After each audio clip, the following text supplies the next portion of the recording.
சமையலில் சேர்க்க வேண்டிய அரிய மூலிகைகளைப் பற்றி விளக்கிக் கொண்டிருந்தார்.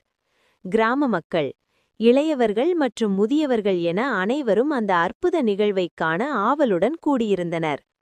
பெரிய அண்டாவில் நண்டு சமைக்கப்படும்போது அதிலிருந்து வந்த புகை நீல நிறமாகவும் மினுமினுப்பாகவும் இருந்தது.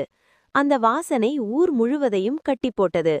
சமையல் முடிந்து மக்கள் உணவை உண்ணத் தயாரானபோது வானிலிருந்து ஒரு அசரீரி கேட்டது. அந்த மாய நண்டு உண்மையில் ஒரு சாபத்தினால் நண்டாக மாறிய தேவன் என்பது தெரிய வந்தது. அந்த நண்டை சமைத்து உண்பதற்கு பதிலாக அதை மீண்டும் ஆற்றில் விட்டால் அந்த ஊருக்கே வற்றாத செல்வமும் நோய் நொடியற்ற வாழ்வும் கிடைக்கும் என்று அந்த குரல் கூறியது. குருவும் இளவரசியும் ஒரு நிமிடம் யோசித்தனர். பேராசைப்பட்டு நண்டை உண்பதை விட ஊர் மக்களின் நன்மைக்காக அதை விடுவிப்பதே சரி என்று முடிவு செய்தனர். அவர்கள் மந்திர மோதி சமைத்த தண்ணீரை மீண்டும் ஆற்று நீராக மாற்ற அந்த மாய நண்டு உயிர் பெற்று மீண்டும் ஆற்றுக்குள் மறைந்தது. அன்று முதல் சந்திரபுரி கிராமம் வறுமையில்